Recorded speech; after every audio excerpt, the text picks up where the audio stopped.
이제 10번째를 하게 되는데요. 지금 9번째를 했습니다. 개혁은 신자들의 덕을 세우는 것을 무시하지 않는다. 이 덕이라는 개념이 무엇인지, 이 가정을 세운다는 개념이었습니다. 질서를 세운다. 이코노미를 이야기했습니다. 질서. 10번째. 예배는 공적인 성격이 있다. 사적인 것이 아니라 공적인 것이다. 21쪽에 있습니다. 그걸 이제 하려고 합니다. 공적인 성격에 주목해야 된다. 지금 너무 간단히 나와가지고 뭐 몇 줄 읽어보면 끝이야.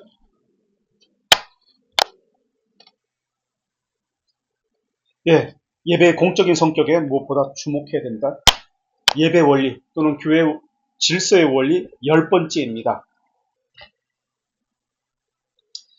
예배의 공적인 성격이다. 교회의 공적인 성격이다라고 말해도 되겠죠? 개인적이 아니란 말이에요. 예배도 그렇고 교회라는 것은 개인적이 아니다. 사적이 아니다. 예배에 정성을 다해야 합니다. 물론. 그러나 정성을 따라서 하나님이 반응한다. 그래서 은혜를 주시기도 하고 그렇지 않기도 한다. 이것은 주술적이고 기복적 신앙입니다. 물론 예배는 정성을 다해야 합니다. 그러나 마음과 정성의 문제가 아니라 예배는 예배의 목적이 무엇이냐와 관련되어 있습니다. 자기 건강, 자기 번영, 자기 성공의 목적을 두고 있고 하나님의 영광에 대해서 자기를 쳐서 복종하고 하나님의 말씀대로 사는 것에 관심을 두고 있지 않는다면 그것은 예배에서 사적인 예배를 하고 있다는 뜻입니다. 나를 기쁘게 하고 나를 위로하게 하고 나를 만족시키고 내 필요를 채워주고 나를 즐겁게 하기 위한 그런 예배입니다. 이것은 공적인 예배가 아니에요. 사적 성격의 개인적 성격의 예배를 지금 이 사람은 하고 있다는 뜻이에요. 한편의 공연을 보면서 자신의 감정을 즐겁게 하기 위해서 예배를 그런 식으로 바라본다면 그건 예배가 아니에요. 자, 그러면 우리는 공적 예배와 사적 예배를 어떻게 알 수 있을까? 사적 예배는 나를 위한 겁니다. 내가 즐기는 것, 내 만족, 내 위로, 내 필요. 커피를 빼들고 즐기는 것. 영화관에서 팝콘을 두고 먹으면서 즐기는 것. 하나님을 두려워하고 경외함도 없는 것. 내가 설교를 받았느냐? 설교에서 감동을 받았느냐? 내게 유익한 시간이었느냐? 내게 필요한 말씀이 있었느냐? 이것에 관심 있는 것. 이게 다 사적인 것이에요. 개인적인 것이에요. 예배는 그런 것이 아니에요. 공적인 예배입니다. 그리고 교회는 예배만 있는 것이 아니에요. 교육, 봉사, 교제, 다양한 것들이 있습니다. 그리고 그 모든 것 중심에는 하나님의 영광이라는 것이 있습니다. 그리고 하나님의 영광을 드러내는 것에는 하나님의 말씀에 순종하는, 가르침에 순종한다는 기본적인 자세가 뒷받침되어 있습니다. 일주일에 한 번 교회 가는 사람에 있어서 교회는 가장 중요한 것은 다른 것보다도 예배에 관심을 두게 되어 있습니다. 이런 사람에게 교회는 예배하는 곳이다 라는 인식을 하게 되어 있습니다. 그래서 이 사람은 일주일에 한 번 교회 가는 사람은 예배로만 교회를 평가합니다. 예배 중에서도 설교만 가지고 그 교회를 평가합니다. 설교가 자기에게 유익이 되느냐 되지 않느냐 이것을 가지고 그 교회를 좋은 교회다 나쁜 교회다 평가합니다. 사적인 영역입니다. 이것은 사적 예배예요. 공적 예배가 아니에요. 자기를 중심으로 한 예배예요.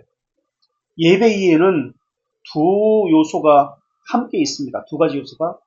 하나는 교회를 인격적으로 이해하는 겁니다. 성도 개개인이 교회입니다. 그래서 그들의 인격과 그들의 신앙이 바로 교회다라는 인식입니다. 그래서 교회를 인격적으로 이해하고 있는 것. 이게 하나의 측면이고요. 또 다른 하나의 측면은 그리스도의 인격을 이야기하는 겁니다. 그리스도의 인격을. 그러나 성도 개개인의 인격과 그리스도의 인격은 분리된 것이 아닙니다. 함께 연합된 인격입니다. 예배는 사적인 예배가 아니에요.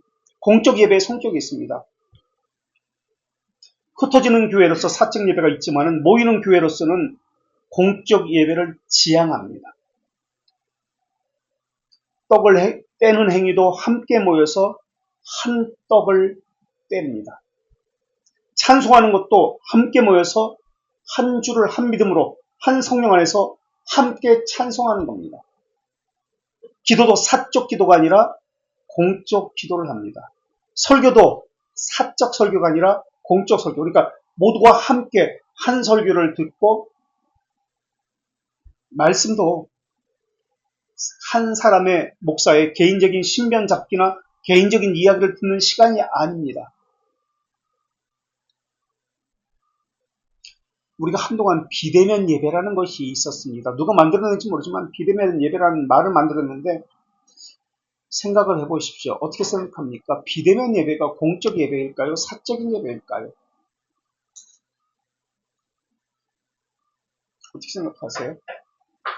공적인 예배와 사적인 예배. 우리는 10번째 지금 예배의 원리, 교회의 원리를 가지고 이야기하고 있습니다. 교회 정치 원리.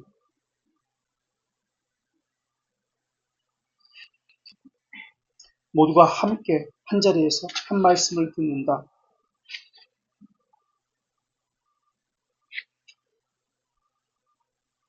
하나님은 온천하 만물에 계시기 때문에 공간과 시간에 제약을 받지 않습니다.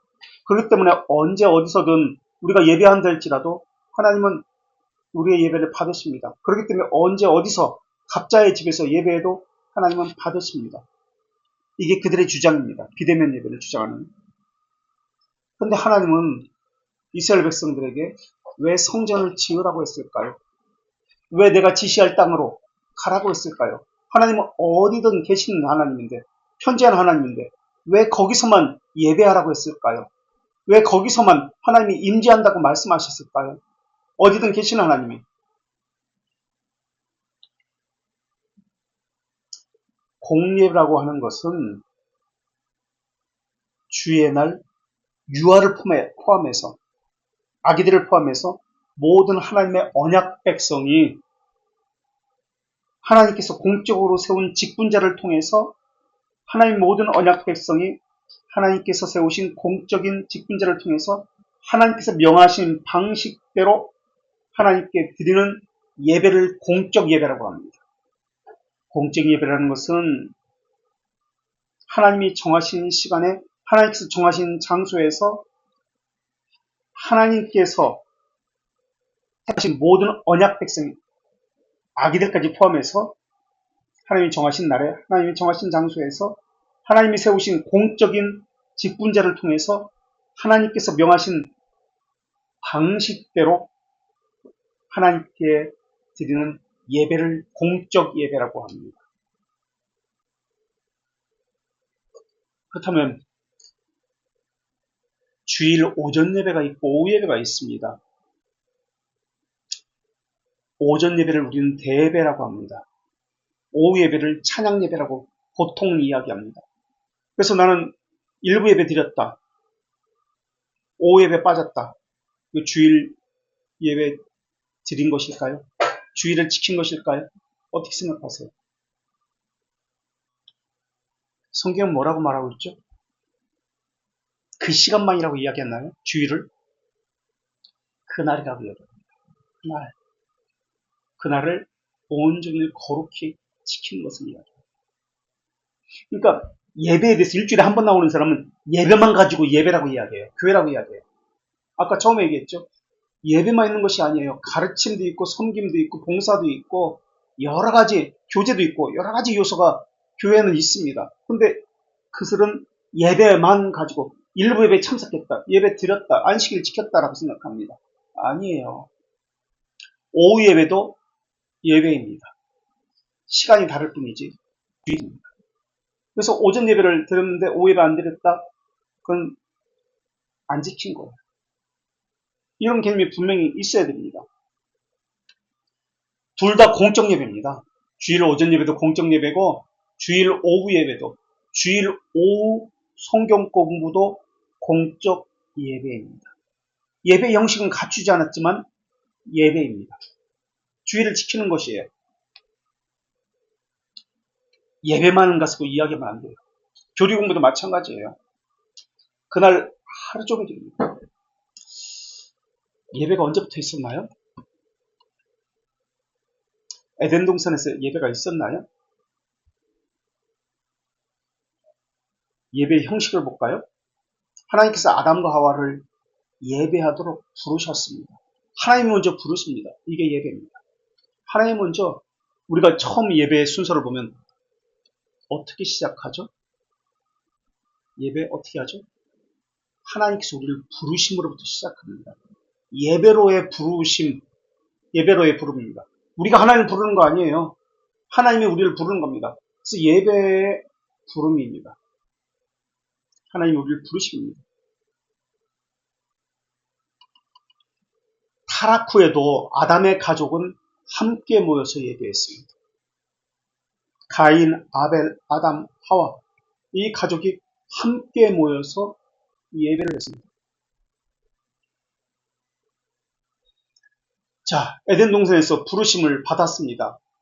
에덴 동산 한 장소에 모였습니다. 그렇죠? 아담과 하와가 한 장소에 모여서 예배했습니다. 하나님의 부르심을 받았고요. 그리고 무엇이 있었죠? 에덴 동산에서 주어진 무엇이 있었나요? 네? 하라와 하지 말라는 무엇이 있었어요? 하라와 하지 말라는 무엇이 있었어요? 에덴 동산에서 하나님께서 아담과 하와에게 무엇을 주셨어요? 하라 하지 말라 말씀을 주셨어요. 무엇을 해도 된다, 무엇을 하지 마라 말씀을 주셨습니다.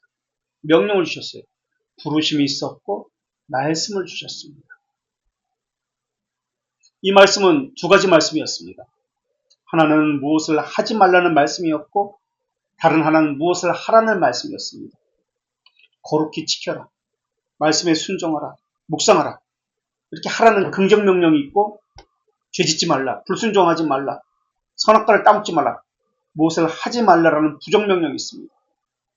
이 말씀의 두 종류예요. 이게 하지 말아야 하는데 하는 것을 무슨 죄라고 이야기하죠? 하지 말아야 되는데 하는 걸, 선악과를 따먹지 말아야 되는데 선악과를 따먹는 것을 자귀의 죄라고 얘기합니다. 자귀의 죄. 우리가 이미 이야기했던 거예요. 자귀의 죄. 해야 할 것을 하지 않는 것을 무슨 죄? 해야 할 것을 하지 않는 것을 부자귀의 죄라고 이야기합니다. 주의를 거룩히 지켜야 된다. 묵상해야 된다. 하지 않는 것 부자귀의 죄입니다. 위선을 하지 말라. 거짓말 하지 말라. 속이지 말라. 약속을 지켜야 한다. 근데 약속을 안 지켜. 부자기의 죄와 자기의 죄입니다. 근데 사람들은 선악과를 따먹기 때문에 자기의 죄만 크다고 생각합니다. 해야 할 의무를 하지 않는 부자기의 죄에서는 크다고 생각하지 않습니다. 그냥 안 해도 돼 라고 생각합니다. 우리는 죄라는 그 기준을 뭐라고 정했죠? 속이는 문답에서 지금 자기의 죄와 부자기의 죄, 해야 할 것을 하지 않는 것,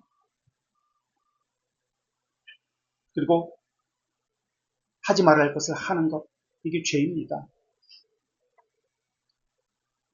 그런데 사람들은 해야 할 것을 하지 않는 것에 대해서 아무렇지도 않게 생각합니다. 그건 죄라고 인식하지도 못해요. 그리고 내가 귀찮아서, 내가 시간이 안 돼서, 내가 힘들어서 죄가 하나님과 거리를 만들었다는 생각을 전혀 하지 못하고 있어요. 왜 내가 말씀이 안 되십니까? 내가 왜 하나님과 교제가 사라졌습니까? 마땅히 해야 할 것을 하지 않는 부자기의 죄.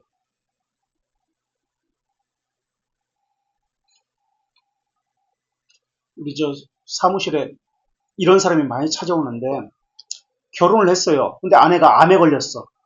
근데 암에 걸렸는데 밥도 챙겨주지 않고 이렇게 수발을 들어주지 않는 거야. 몸도 가누지 못하고 암 투병하면서 머리 깎고 힘도 없고 막 그러는데, 그래서 아내가 이혼 소송을 합니다. 또는 아내가 죽었습니다. 남편으로부터 수발을 받지 못해가지고. 이 남편은 어떻게 되는 줄 아세요? 돌보지 않았어요. 병에 걸린 아내를. 자녀들을 돌보지 않았어요. 병에 걸린 자녀들. 이러면 이 남편은 벌을 받을까요? 안 받을까요? 돌보지 않고 그냥 돈 벌러 가고 회사 가고 그래요. 자기 혼자 밥 해먹고, 자기만 밥 먹고, 아내 주지 않고, 아내 병원에 데려주면서 이렇게 차 태워주고, 화장실 데려가고 이런 거 전혀 안 해요. 그냥 네가 알아서 해라 하고 내버려 뒀어요. 이런 사람은 어떻게 될까요? 부작위죄, 징역 3년 이하의 처벌을 받습니다. 그리고 이것은 이혼 소송의 그 사유가 됩니다. 이것을 유기죄라고 합니다. 3년 이하의 징역형. 계약의 의무가 있는 사람이 하지 않는 죄를 이야기합니다. 이거 우리 민법과 형법에 있는 죄예요, 이게. 하나님 법도 마찬가지예요. 해야 할 것을 하지 않는 죄.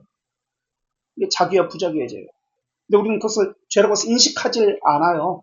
심각하게 생각하지 않아요.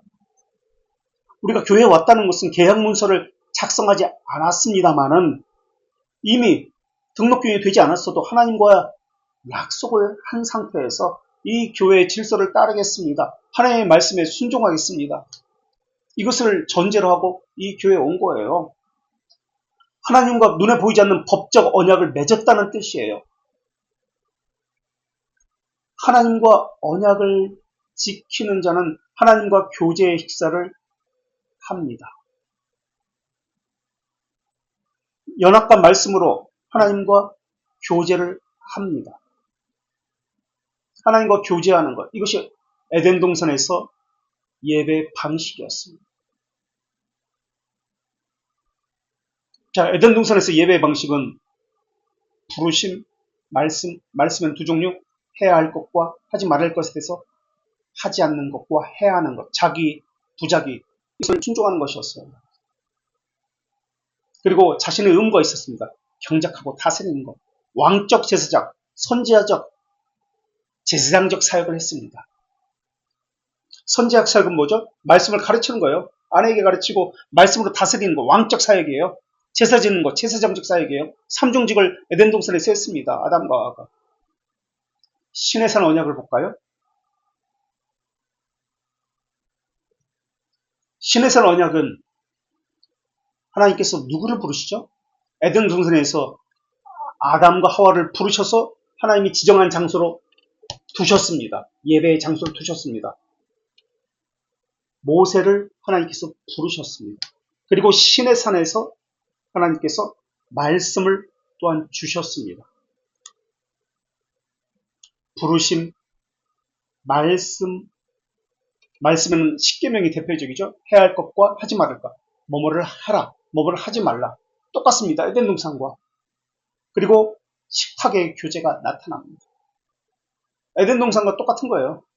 먹고 마시면서 다스려라. 식탁의 교제였어요. 이게 공적 예배의 순서입니다. 이건 동일합니다. 에덴 동산부터 지금까지 부르심, 말씀, 식탁의 교제. 그런데 여기에는 무엇이 전제됐냐면 순종, 다른 말로 정결과 거룩입니다. 정결과 거룩 없이는 하나님을 볼 수가 없습니다. 하나님과 교제할 수가 없습니다. 자기를 살피는 것이 정결이에요. 말씀에 순종하고 있는지 없는지 살피는 것. 그래서 공적 예배의 요소는 항상 하나님의 말씀으로 자신을 살피는 성결이 있습니다. 성찬도 마찬가지잖아요. 자기와 부자기의 죄가 있다면 스스로 양심이 찔려서 하나님 앞에 나아갈 수 없어서 자기 의를 가지고 마치 에덴 동산에서 죄를 지은 이후에 어떻게 했죠? 아담과 하와가 무화과 나무이고 자기를 옷을 만들어서 입고 하나님의 면전에서 숨었어요. 이게 죄를 지은 이후의 모습입니다. 하나님으로부터 멀어져 숨게 되어 있습니다. 양심이 찔리는데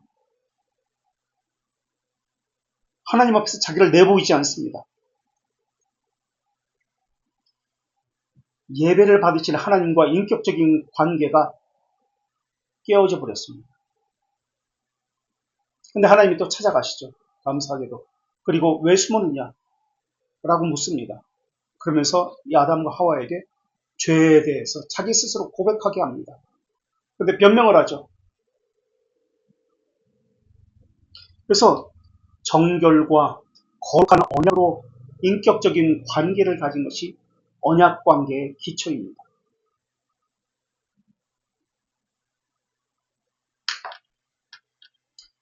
이런 정결과 거룩, 언약이라는 기초가 되어야만 예배가 되고요. 식탁의 교제가 이루어집니다. 그것이 없다면 우리도 남남이에요. 솔로몬은 성전을 짓고 시간이 부족하거든요. 여기까지 하고 10분 줬다 합시다.